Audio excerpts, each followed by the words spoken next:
Mas quando nós passamos a observar o nosso exterior, compreendemos também que é compreensível que, obviamente, o que está fora da nossa vida também mexe com aquilo do que nós somos. E nessa hora nós começamos a fazer algumas conexões com o Evangelho segundo o Espiritismo para tentar compreender quem nós somos.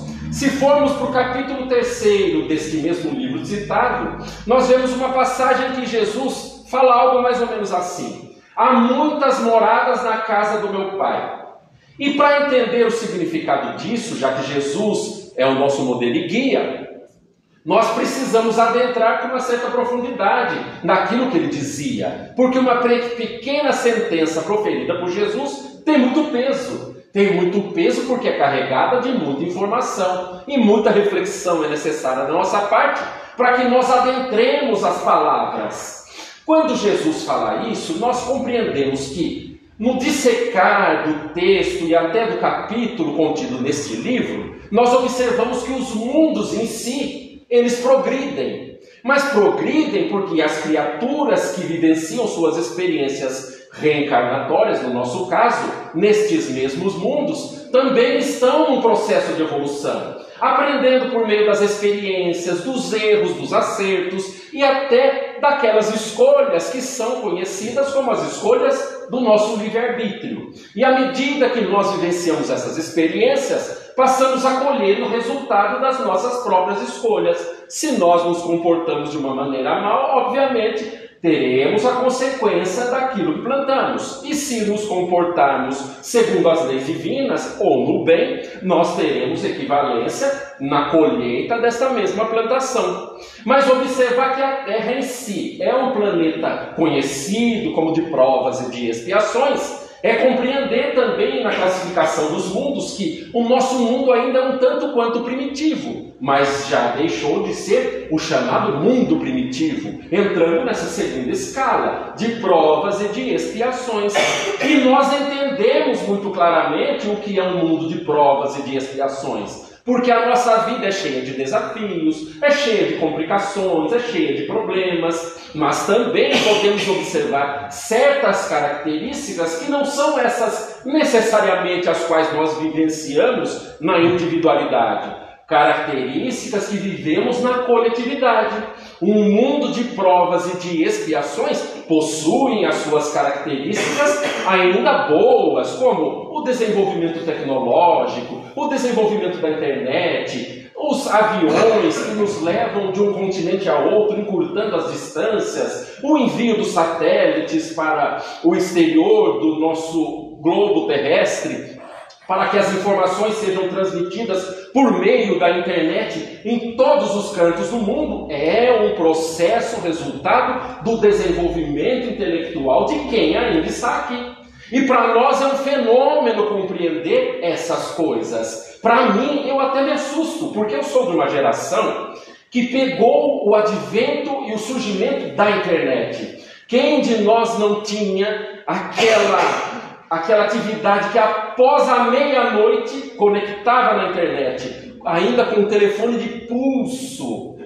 Alguém aqui também está mais ou menos nesse barco?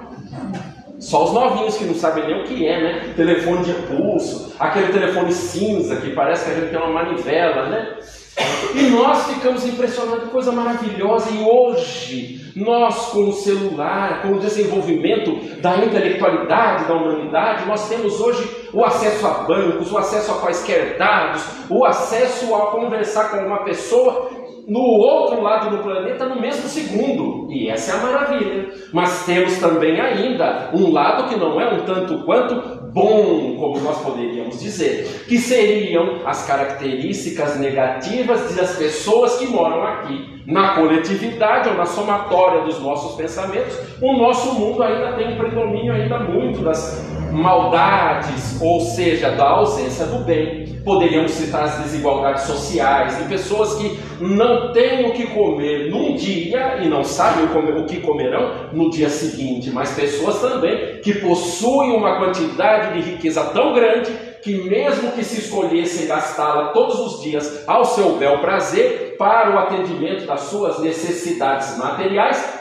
essa fortuna ainda não acabaria. Com a decisão, por exemplo, de uma dessas maiores fortunas da Terra, uma única decisão, acabaria a fome da humanidade. Mas não é bem assim que funciona. Outro exemplo, as guerras convencionais. Se observarmos hoje, atualmente, na divisão entre a Europa e a Ásia, um conflito ainda convencional entre Rússia e Ucrânia que já dura mais ou menos 3 anos. E nós apenas observando, talvez com uma cara de paisagem, porque a coisa se tornou tão normal, ou quem sabe, lembremos-nos daquele conflito hoje, como se fosse uma carnificina entre Israel e aquela população conhecida como Palestina, que tornou-se mais um genocídio e um extermínio de um povo do que uma guerra em si. E olha a loucura da humanidade, numa terra conhecida como a Terra Santa, terra qual nosso exemplo de modelo e guia pisou um dia. Uma terra que nunca deixou de ver conflitos existentes entre povos. No local onde, para nós, o maior exemplo pisou, nos ensinando como nos comportarmos, amando-nos uns aos outros. E essa é a loucura da coisa. Mas nós que estamos aqui na nossa vida, tentando compreender para que é que a gente veio aqui, estamos tentando contextualizar o que esse mundo maluco, sobre algumas óticas nossas também, interferem na nossa forma de ser e de se comportar. E aí passamos a tentar pensar por que é que nós viemos aqui. Até o nosso entendimento sobre o significado das coisas fica meio contaminado com esses problemas que fazem parte da nossa vida. Lembremos-nos desse que é o nosso modelo de guia, conhecido como Jesus, nosso governador, que determinou como seriam os rumos da humanidade e ainda assim está na nau programando os próximos acontecimentos, mesmo que dolorosos. Foi alguém que teve uma inteligência incomum, que para todos nós ainda nos escapa. E eu estou falando daquele ser que há 4 bilhões e meio de anos atrás, na formação do nosso planeta, já determinou mais ou menos como seria o rumo da humanidade. Enviou para a humanidade, inclusive seus emissários, para que pudesse chacoalhar o pessoal que aqui está, para deixar de olhar a sua realidade imediata ou material e compreender que na nossa vida o mais essencial, o verdadeiro e o que nos vale muito mais é a nossa realidade espiritual. Porque todos somos espíritos em evolução, momentaneamente no corpo de carne, vivenciando experiências dolorosas, felizes, complicadas, dependendo das nossas escolhas também nos dias de hoje. Mas Jesus, na sua sabedoria, no desenvolvimento da própria humanidade em si, há mais ou menos 1500 anos antes do seu nascimento conosco, ou seja, 1500 anos antes de Cristo, enviou-nos Moisés, que foi o fator primordial da primeira revelação do ponto de vista religioso para a humanidade, trazendo para o nosso arcabouço de conhecimento a ideia do Deus único. A função de Moisés, essencial ou mais importante, foi trazer para o entendimento daquele povo, ainda um tanto quanto belicoso que lá vivia, o entendimento de que Deus é único, o Criador não criado. Passaram-se 1500 anos, Jesus veio complementar essa informação, porque é necessário que toda informação nova sofra o processo de digestão. E permitam-me utilizar essa palavra, porque para nós também funciona dessa maneira. Mas depois da vinda de Jesus, foram-se lá mais 1857 anos e veio ao seio da humanidade o que nós estamos aqui a discutir, o Espiritismo, nascido na França, codificado por Allan Kardec. Mas já que essa é a realidade essencial de todo mundo, nós vemos que o processo da evolução da criatura humana sempre teve no seu bojo o entendimento de que existe um Criador, e poderíamos ver até nas figuras rupestres daqueles primeiros humanoides, se chamamos assim, os desenhos feitos nas cavernas que identificavam a criatura na ligação com o seu Criador. O primeiro surgimento daquelas chamadas religiões, que davam um sentido de entendimento a todo mundo que vinha aqui e procurava um significado essencial para a sua própria vida, compreendendo que tudo isso que a gente vive aqui é um tanto quanto frágil,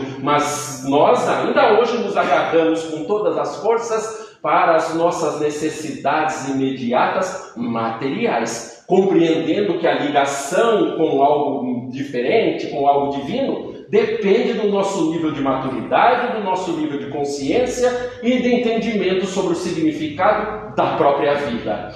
Nós mesmos agora que estamos nos observando, porque a pergunta não deixa de persistir, qual a nossa missão? Nós nos perguntamos, agora eu entendo que existe Deus, eu sei que Jesus programou na história da Terra a vinda de emissários que davam entendimentos distintos a depender da cultura, da forma de se ver a vida e até do significado da maturidade de cada um, sobre como nós deveríamos de olhar para nós que aqui estamos observando uma chamada divindade ou Deus. Nessas perguntas que nós nos fazemos, nós ainda ficávamos a nos questionar como nós vamos religar com Deus para tentar entender aquilo que somos. E vamos para o nosso interior e até hoje observamos mais ou menos qual é a nossa forma de proceder quando a gente quer lidar com Deus. Geralmente, os nossos interesses imediatos ainda predominam. Exemplos práticos para a gente poder compreender. Quando nós estamos angustiados, seja pelo fator que for, às vezes vamos nas igrejas, centros religiosos, no caso dos espíritas, vamos no centro espírita. E aí nós falamos da nossa oração. Ai meu Deus, está tão difícil minha vida. Quando a gente começa a conversar com intimidade. Porque conversar com Deus, que é nosso Pai, é sempre uma conversa íntima. Ai, minha vida está muito difícil. Sabe de uma coisa, eu sempre pensei, se eu fosse mais rico, quer dizer, se eu fosse rico, eu seria uma pessoa infinitamente feliz. E aí a gente começa a pensar nos ensinamentos espíritas. Ai, sabe de uma coisa, eu sei que a riqueza, meu Deus, é uma prova muito grande para todo mundo que vem aqui. Talvez maior até do que a miserabilidade. Mas sabe de uma coisa, meu Deus, eu sou espírita, você sabe, não é? Então eu acho que eu já estou pronto para você manda essa riqueza para mim, mas manda com força. E esse é o nosso tipo de conversa. Tanto que até dizem que alguns religiosos, todos os anos, fazem assim uma fezinha e jogam na chamada cena. Os espíritas não, porque a gente não acredita em jogo de azar, né? A gente assim acredita que o trabalho é que funciona, que é por meio do trabalho que a gente consegue o nosso ganha-pão, mas tem alguns que deixam de ser espírita e falam assim, olha, eu vou jogar, só uma vez, na mega da virada, só. E a gente conversa com Deus, pode mandar para mim, que eu vou virar um benfeitor da cidade de Piracicaba do Espiritismo, eu vou ajudar todas as casas. Olha, eu nem sou egoísta, meu Deus, não preciso ganhar sozinho, posso ganhar com mais uma pessoa, porque sabe como é, né? A mega da virada, a gente é até caridoso nessas horas, é até bom. E aí a gente ganha de vez em quando, a gente não, né? Quem deixou de ser espírita. A gente ganha e daí logo começa a pensar, ai, nunca mais eu piso naquele trabalho que eu estava. Gente, só tem cobra naquele lugar. Eu sei que aqui ninguém tem problema desses amigos ofídeos no trabalho, mas tem gente que tem e fala, não piso nunca mais naquele local. Aliás, eu até acho que eu preciso descansar um pouco, tirar umas férias, porque eu sei que logo Deus vai me chamar, Jesus está por aí, eu vou ser um patrocinador do Espiritismo em Piracicaba. E aí você fala assim, mas antes eu preciso dar uma volta na Europa, conhecer tudo que eu nunca conheci no mundo, dar uma viajada mais parecida. E aquela coisa doida, né, que a gente fala, que vai tomar muito tempo primeiro, depois a gente faz a caridade. E aí a gente vai, tá muito bom, muito gostoso, aí a gente lembra que fez uma promessa de que iria ser um patrocinador da caridade, do espiritismo, da ajuda, da benemerência. em Piracicaba, mas fala, nossa gente, sabe o que eu vou fazer? Eu não vou dar assim metade, mas eu vou fazer o seguinte, eu vou investir e com o dinheiro que der de retorno do investimento, eu vou ajudando de vez em quando, a gente faz uma engenharia financeira, só para não desgrudar daquilo. Quer dizer, a gente não, outras pessoas aí, porque se fosse conosco, que somos espíritas, a gente nem viajar não viajava, já fazia já, não é verdade? O pessoal está meio acanhado de dizer ou estão com dúvida do que se faria? Né? Faria, claro. Aí a gente fica pensando nessas coisas, que esse é um tipo de contato que nós temos com Deus, que é um contato imediato que nada tem a ver com a nossa função na vida. E alguns de nós vão logo para o segundo ponto, que eu sempre digo, ai meu Deus, será que não dá para se arrumar para mim assim, um partidão? Mas assim, um partidão, e a gente começa a enumerar. Precisa ter tal altura, tal cor de pele, tal cor de cabelo. Se for rico, a gente gosta também, não tem problema. E começamos a colocar uma série de características que para nós são essenciais para a gente viver feliz no mundo. E nada tem a ver com a nossa verdadeira realidade espiritual. Porque às vezes a nossa realidade espiritual é com aquele pé de chinelo mesmo, já gastinho, tranquilinho, que está lá no sofá, que você largou quando veio aqui para o centro espírita. É esse que vai dar alegria para o nosso coração, o entendimento daquilo que a gente tem que fazer, quando compreendemos qual é a nossa missão. Porque essas atividades que fazem parte da nossa vida têm tudo a ver com o autoconhecimento que a gente tem de si. Mas alguns diriam, ai meu Deus, eu vou para o centro espírita, eu estou precisando tomar um passe, uma água fluidificada, que eu estou com os problemas aí de saúde, eu estou com problema na lombar, estou com problema no joelho, eu estou com problema aqui e ali. Coisas da idade, isso não tem nada a ver com o espiritismo. Aliás, estamos todos entrando nesse grupo muito seleto, daqueles que começam a entender a biologia a partir das sensações do corpo. Eu já comecei. Ai, acordar, gente, é terrível você dormir e acordar com dor. Eu acho assim um tremendo descrédito da vida. Quando eu falecer, quando eu morrer, eu vou solicitar uma conversa com Deus e ter uma conversa de pertinho, se eu tiver o mínimo de possibilidade, e vou falar para ele, não é possível. A gente precisa ser meio invertido, começa ruim e vai ficando bom à medida que envelhece, como um vinho. Mas as coisas não são assim, e a gente para compreender por que é que a gente veio para cá. Se não foi para o atendimento das nossas realidades materiais, para que é que foi? E Jesus, com esse chamamento, através dos seus emissários, deixou duas características para a criatura humana acordar. A primeira delas, a mediunidade, que é uma maravilha, é uma função orgânica, contida em todas as pessoas que a têm, não necessariamente espíritas, e entendamos que o espiritismo não inventou a mediunidade. Ela faz parte do desenvolvimento da criatura desde tempos imemoriais.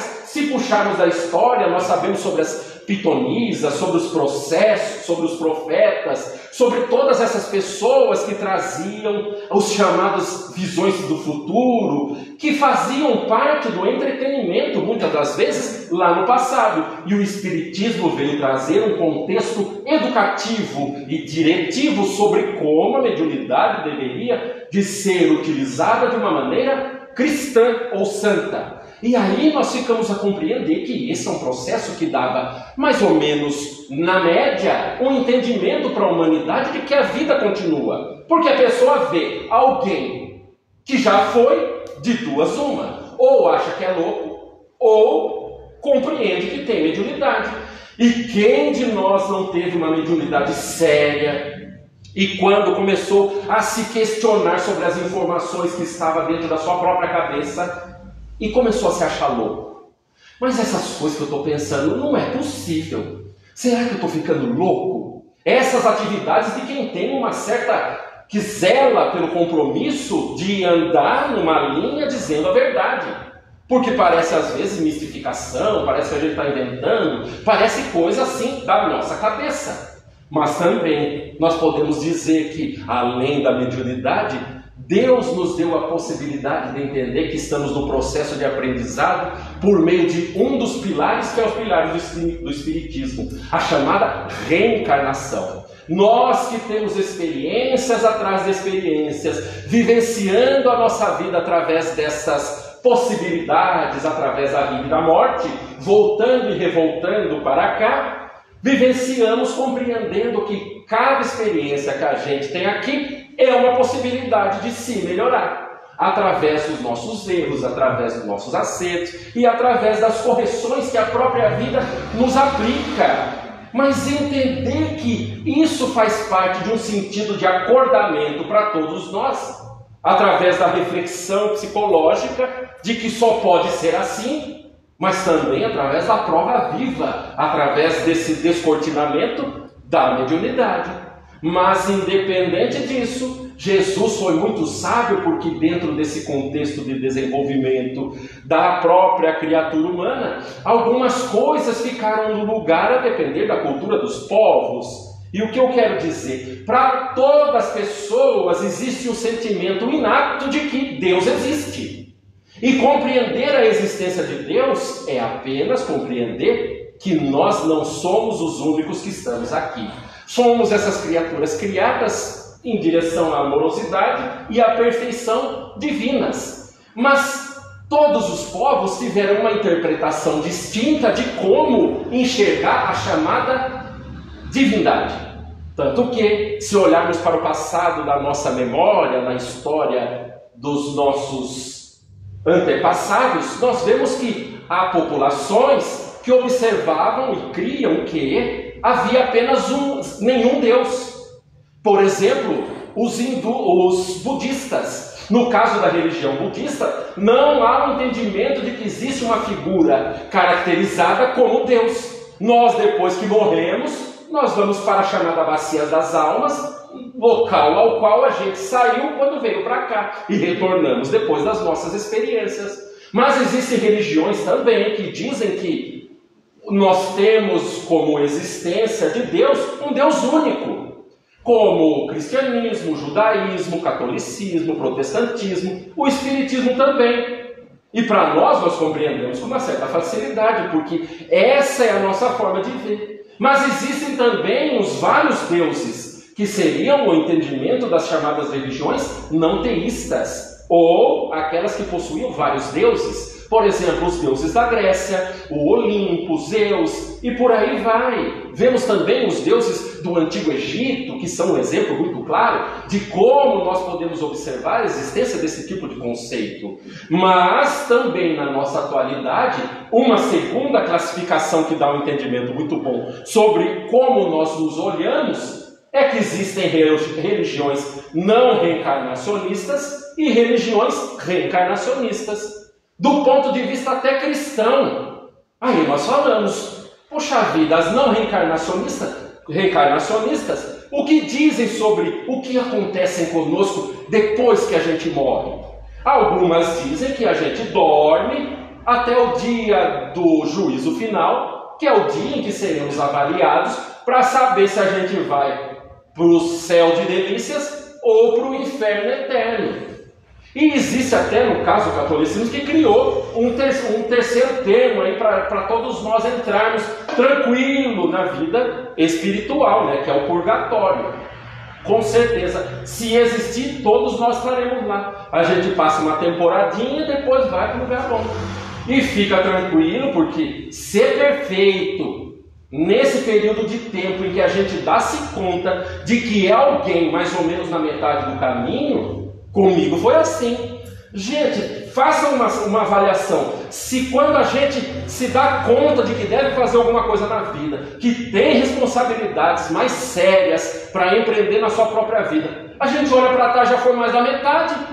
Quer dizer, para mim não, né? Eu que estou assim com 25, quer dizer, né? Cada perna, a gente fica numa preocupação tremenda, porque o tempo já foi e a gente cada dia mais está tendo mais passado do que futuro. É uma preocupação terrível. Mas desses que falam que a gente dorme, que a gente tem que esperar a vinda de Jesus, o dia do juízo final, se fosse verdade, gente, eu já selecionaria uns que eu gosto bastante, assim, eu já daria uma maracujina boa, em vida, para já ir dormindo daqui para lá. Brincadeira, né? Mas nós que somos reencarnacionistas, que compreendemos que o significado do aprendizado é sempre cíclico, ficamos a compreender que essa é a lógica do entendimento do porquê as coisas são como são. Mas a mediunidade em si sempre é uma coisa assim, né? Não é todo mundo que vê espírito. A gente até é espírita. Vê se não acontece assim. Nós somos espíritas, não temos assim uma mediunidade escancarada, uma mediunidade ostensiva. A gente acredita que existe espírito, que não tem problema, mas, espírito no centro espírita. Porque chegando em casa, se eu moro sozinho, eu escuto algum barulho, eu sei que aqui ninguém tem medo, né? Eu escuto algum barulho, eu acendo o quarteirão e durmo com a luz ligada, porque vai que eu vejo um ali na minha cama. Não, tá doido. E aí nós ficamos a pensar como o nosso entendimento sobre o significado verdadeiro da vida é frágil. E aí ficamos naquela, mas será que é? Mas será que não é? Mas ocorreu no seio da humanidade um negócio fenomenal, que foi uma prova inequívoca da continuidade da vida. A morte de Jesus. Jesus foi crucificado na sexta-feira. Domingo ele foi dado, e aí lembremos-nos em algumas interpretações bíblicas, no domingo de Páscoa, que diz que Jesus ressuscitou. Mas para nós espíritas não foi uma ressuscitação da carne. Ele teve uma materialização do seu perispírito para aqueles que eram seus discípulos e seguidores. Primeiramente, ele apareceu, lembremos-nos, para Maria de Madalena, e posteriormente para o colégio apostólico, aqueles 11 apóstolos em portas fechadas. E pensei, por que eu estou falando 11? Porque existiu o 12º, né, que foi Judas. E eu permito-me até uma pequena fala sobre Judas, porque ele possui assim, características que é necessário que nós avaliemos quando nós pensamos nele. Porque nós carregamos no nosso íntimo, até dependendo da nossa cultura, uma visão muito negativa dessa figura. Tanto que se a gente encontra alguém na nossa vida que puxa o nosso tapete, de uma maneira que a gente fala, me traiu, a gente chama logo, batiza, né? A pessoa, é Judas. E logo quer malhar o Judas, né? Porque nós somos tão caridosos, a gente gosta do bem e quer resolver logo nessa vida para não deixar para a próxima. E aí nós falamos, é Judas. Só que Judas possuía características importantes.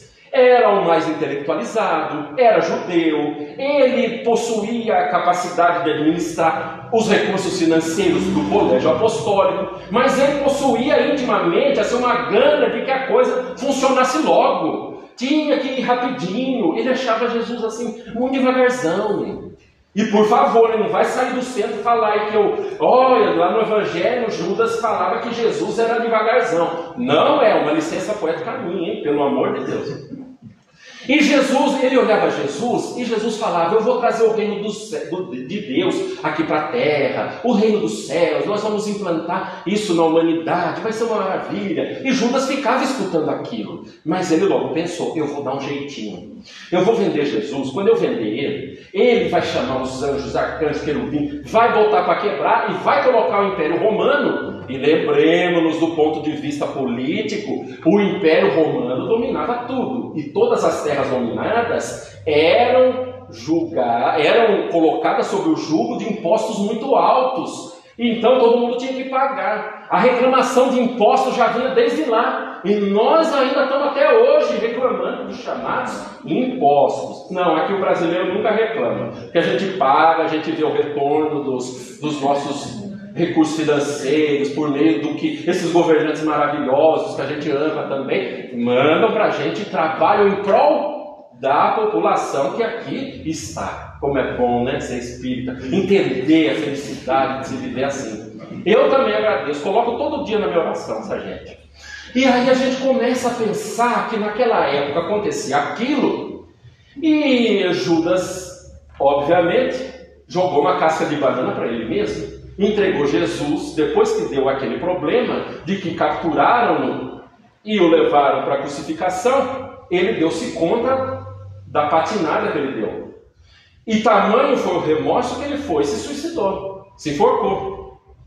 Então estavam os 11 apóstolos. E Judas, olhando ele assim, parece tão agente, que quer resolver às vezes a coisa meio na marra e fica com problema no final das contas. Então eu até tiro assim o chapéu para Judas, e até hoje ele já se recompôs, né? Ele já fez o caminho de volta, o que é muito bom. Se a gente lê até o Joana d'Arc de Leon Denis, é um livro maravilhoso, e fica a recomendação aí para a gente poder saber um pouco mais sobre esse espírito maravilhoso. E voltando para o colégio apostólico, nós sabemos de algumas situações que para nós são até interessantes, porque ficam no nosso íntimo, no nosso pensamento. Quem não se lembra de Tomé? Tanto que alguns falam de São Tomé. Tem que ver para crer. Chegou lá Jesus com as suas feridas no pulso, e era no pulso, não era na palma da mão, porque se fosse na palma da mão, teria rasgado e ele caía da cruz. No pulso, e Tomé foi lá, eu vou pegar. Ah, é você mesmo, não é, mestre? Era ele lá.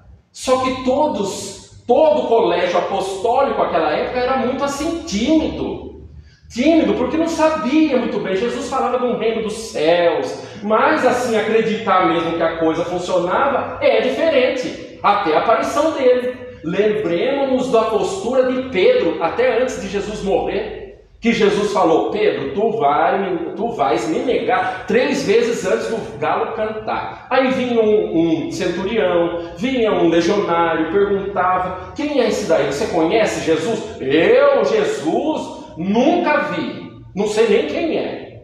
Parece até meme, né? Se fosse nessa época do Instagram, estava de meme, hoje em dia.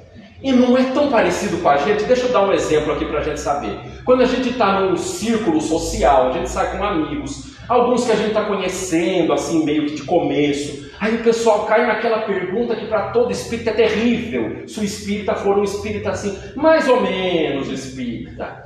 E pergunta assim para você: qual que é a sua religião? E aí o espírita, mais ou menos, ele já começa assim se contorcer quando for chegar a vez dele de responder.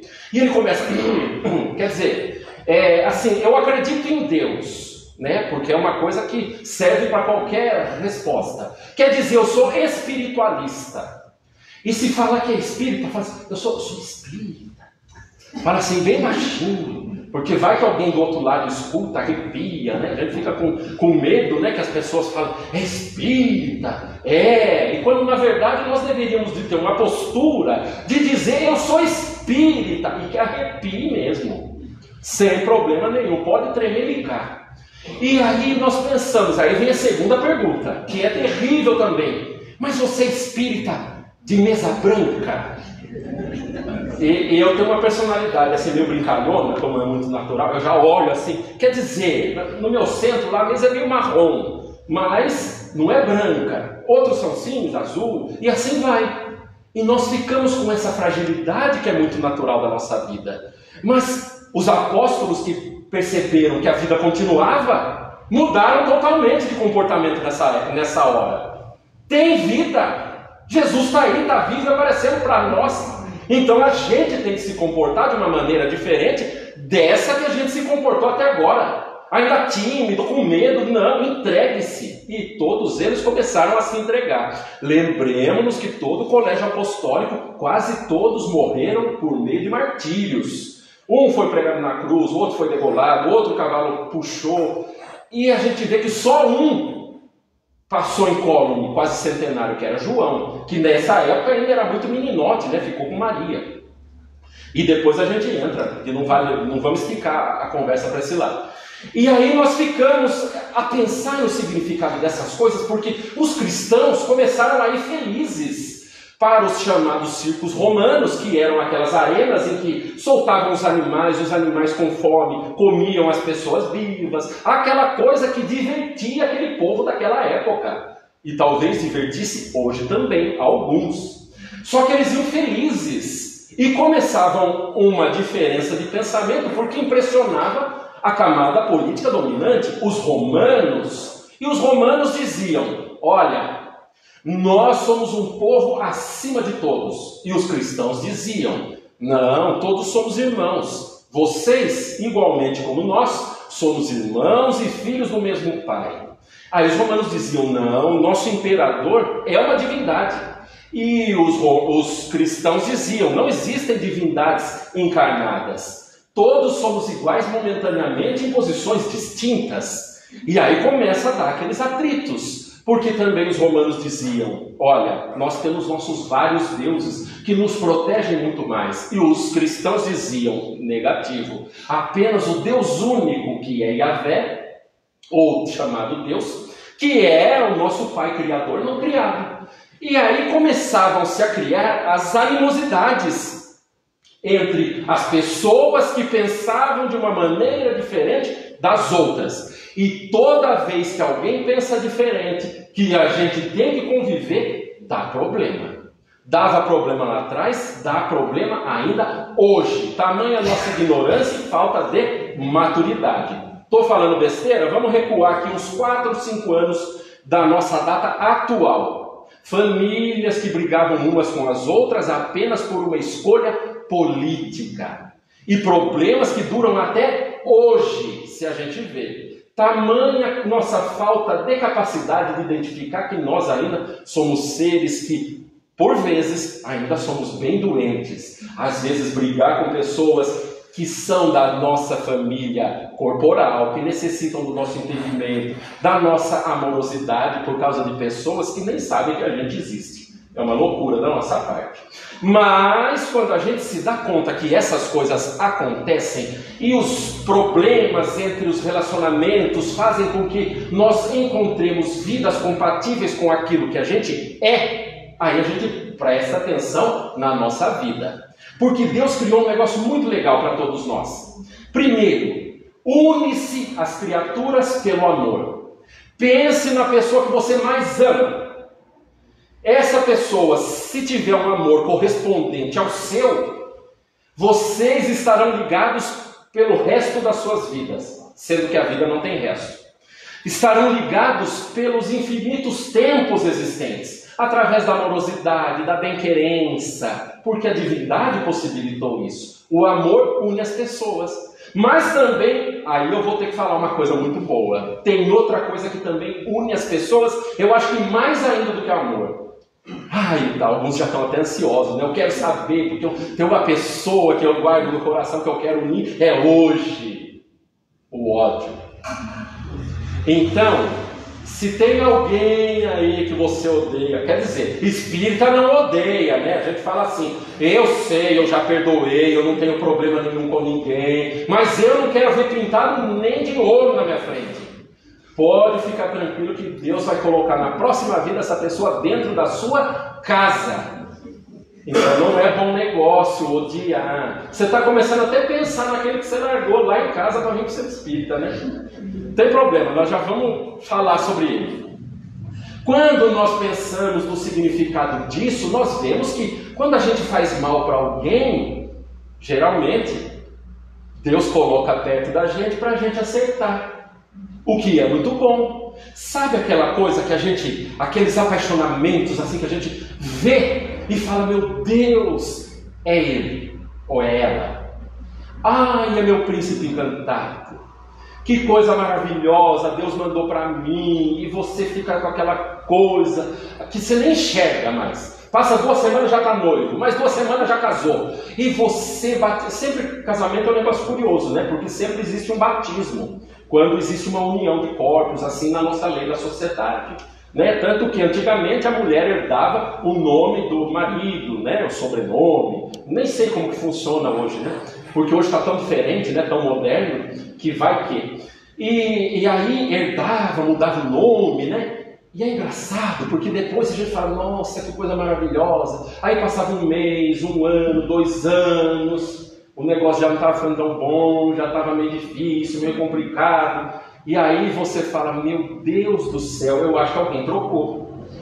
Porque não é possível, eu amava tanto. E eu acho que algum extraterrestre pegou o atual, colocou esse no lugar, que é um especialista em me irritar. Só pode todo dia. Aí, quando chega esse ponto, é a data do batismo segundo.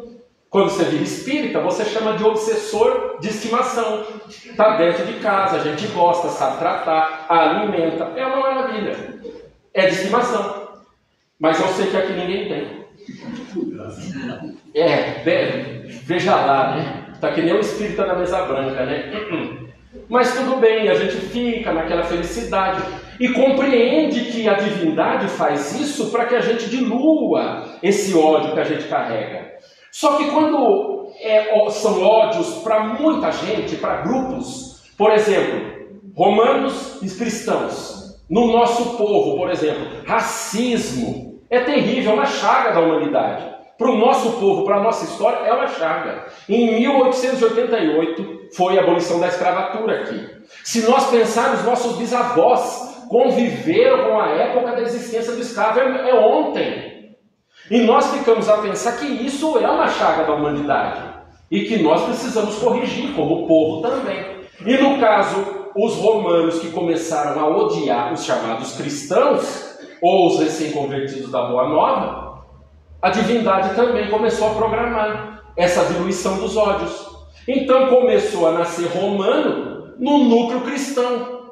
E pensemos, quando nós entrarmos mais ou menos entre o século III e o IV, o que ocorreu com a história do cristianismo. Roma adotou a religião oficial do império como o cristianismo, que foi rebatizada de catolicismo. E lembremos, Igreja Católica Apostólica Romana. Não é uma crítica, é uma análise histórica. E começaram as coisas estranhas dentro do cristianismo. E aí nós paramos para pensar que a ideia na teoria é maravilhosa, diluir para que vire amor, mas de alguns probleminhas na prática. Na prática, começaram rituais, começaram ritos sacerdotais, a existência de sacerdócio instituído, e essas várias coisas que nada, paramentação, tipo de roupa, que nada tem a ver com o que Jesus trouxe para cá. E foram-se 1500 anos de história, e nós pervertemos o significado do que era o cristianismo, com o cume. Cruzadas, Santa Inquisição, que pegavam como objetivo principal da sua existência matar alguém que pensa diferente. E aí nós vemos que há pouco tempo nós tivemos uma mudança de chave. Porque a existência de uma religião sempre dava problema para como nós olharíamos para aquilo. Tanto que em 1857 veio o Espiritismo. Só que veio na França porque veio com tintas filosóficas, veio com tintas de estudo, de ciência. E somente no Brasil teve uma mudança do entendimento com a amorosidade do povo que vive aqui, já que todos estamos na chamada pátria do Evangelho. Mas nesse ponto, porque olha, eu dei essa rodada porque nós estamos ainda com a pergunta, qual a nossa missão? Que é que eu vim fazer para cá? E eu tenho, contextualizando tudo isso que eu falei, nós aqui somos espíritos em evolução, nascendo e renascendo em locais com pessoas, para diluir ódios, diluir problemas, recalques, para que a gente possa entender o que é que a gente veio fazer aqui. Só que aconteceu comigo, e eu vou utilizar um exemplo prático, porque a gente tem que sempre olhar a nossa vida com esse contexto de história da humanidade. Eu fui fazer palestra num centro espírita, já que eu vou para vários lugares, e vez ou outra no final da palestra sempre vem um desses irmãos em Cristo, né, conversar. Sempre muito bom, sempre questionador, né? E ele chegou para mim e falou assim: Rogério, olha, eu andei acompanhando as palestras que você está fazendo na internet, eu queria falar um negócio para você e você me confirma. Você já está rico, não está? Eu olhei com aquela cara, né, de, não estou entendendo, nunca vi a pessoa não conhece o meu trabalho do ponto de vista profissional, e já está falando que eu estou rico. Eu achei que era uma coisa assim de amorosidade, de caridade, eu até achei que agora é um negócio bom, né? Eu falei, não entendi. Ele falou assim, você está fazendo bastante palestra, não está? E o pessoal com certeza paga para você fazer, não paga? Eu falei, mais ou menos, eu tô que nem aquele espírita da mesa branca. Mais ou menos. Você não paga? Não, eu falei, às vezes até a gente paga para ir, porque a gente vai, paga pedágio, é gasolina, às vezes é longe, e está cansado, e vai. E eu falei isso para ele ficou com uma cara de indignado, e falou, mas sabia que espírita não batia bem. Eu fiquei até na dúvida, né? Eu tinha assim, umas certas dúvidas, se eu estava equilibradinho ou não, mas às vezes a gente encontra alguém que ajuda, né? Acho que é Deus mandando, para a gente, né, acordar. E eu fiquei com aquilo na cabeça, falei, mas será? Eu falei, talvez acho que né? Deve ser. Eu nunca questiona muito, né? Porque brigar com o louco, são dois loucos, né? E aí eu fui para casa, fiquei pensando, meu Deus do céu, por que eu faço isso? Porque às vezes, nossa, dá uma canseira, vai longe, dia de trabalho, às vezes a gente pega no dia de cão, aquele dia que se fala, nossa, meu Deus do céu, e vai com o centro espírita. Eu comecei a me perguntar, por que é que eu faço isso? Mas não é que eu me lembrei de uma questão do Livro dos Espíritos que veio me socorrer, questão 621. Que era, onde está escrita a lei de Deus? E a resposta, na consciência. E nesse dia eu comecei a conversar comigo mesmo. Por que é que eu fazia aquilo? E eu comecei a perceber que não tinha assim uma resposta, assim que é uma resposta A mais B. Mas é uma resposta meio que, porque você tem que fazer. E aí eu me pacifiquei um pouco com essa resposta. Mas obviamente que vocês estão querendo a resposta de vocês. Porque talvez a gente tenha uma vida, às vezes, tão complicada e difícil, em situações que nos incomodam, às vezes no nosso contexto familiar, às vezes no nosso trabalho, que a gente começa a se questionar de verdade se a gente tem que verdadeiramente fazer aquilo. E é um momento culminante para todos nós e sério, porque até agora nós viajamos numa história de alguém. E quando nós voltamos para o nosso íntimo, é que a coisa pega. Porque é necessário ter a responsabilidade, a seriedade, a boa vontade de encontrar uma resposta. Às vezes, com pais difíceis, que às vezes a gente não se sente amado a vida inteira. E fala, não mereço isso. E tem muita gente que passa por isso. E a gente não entende o porquê passa por uma situação assim. Às vezes com filhos, problema, que nós temos que dar o máximo do que a gente tem e mais um pouco. Lembrando daquilo que Jesus um dia disse, se alguém te pede 1000 passos, vai 2000. E a gente começa a fazer essa consulta íntima, se a gente está fazendo exatamente aquilo que deveria fazer. Porque a nossa missão precisa ser feita por nós. Porque nós pensamos em missão em princípio, e a gente pensa numa missão lá de Valdo Franco, cuidar de 2.500 famílias todo dia, alimentação, educação, saúde, tudo. Mas a gente ainda não tem essa musculatura espiritual. E às vezes a nossa musculatura é para a gente cuidar daquele íntimo dentro de casa, constituído da gente e às vezes mais uma única pessoa. Porque é o nosso momento, é a nossa missão. E se você está nessa dúvida terrível, com essa dor íntima de saber se você deve continuar, consulte intimamente a sua consciência. Chega na sua casa e ore como é dito no Evangelho para chorar.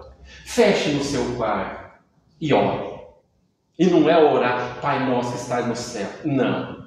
É, meu Pai, o que eu devo fazer? E uma hora essa resposta virá. E você vai se responder à semelhança do que eu respondo para mim. Com toda certeza, esse é o meu trabalho. Isso eu preciso fazer. E fazer com boa vontade, felicidade e alegria. Por mais que esse trabalho nos custe suor, lágrimas e agonia. Assim, meus amigos, como a gente pode ficar feliz em encontrar respostas simples para os problemas que a gente tem todo dia. Respostas simples que dizem muito mais do quanto nós vamos abraçar uma doutrina conhecida como Espiritismo, que nos diz que cada um de nós veio para cá com uma única função: melhorar-se moralmente.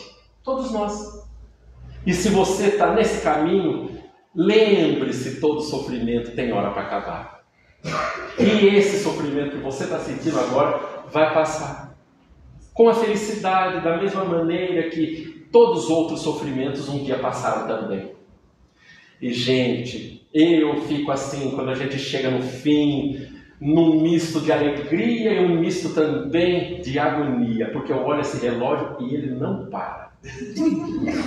E eu fico mirando, mas como é bom a gente poder escolher alguns minutos do nosso dia para finalizar com uma reflexão que servirá de trampolim para a nossa vida. Porque às vezes reflexões como essa podem nos acender um alerta de que a gente precisa mudar o rumo, o primeiro passo de uma caminhada de 1 milhão de quilômetros, que começa no primeiro passo. E obviamente que em momentos como esse, a gente roga a Deus para que a nossa noite seja coroada de bênçãos, que levemos um pouco do otimismo, da alegria que o Espiritismo nos dá, mas também que nós deixemos aquele abraço cheio de saudade, rogando a Deus que numa próxima oportunidade nós tenhamos também mais um dia, mais uma vez, para pensar, para refletir. E talvez até depois de um tempinho, se a gente tiver muito boa vontade, concluir que vale a pena ser melhor, se Deus quiser. Assim, meus amigos, eu deixo aquele abraço querido, que Jesus nos abençoe, e numa próxima estaremos aqui de novo para conversar de uma maneira gostosa como essa. Muito obrigado e até a próxima.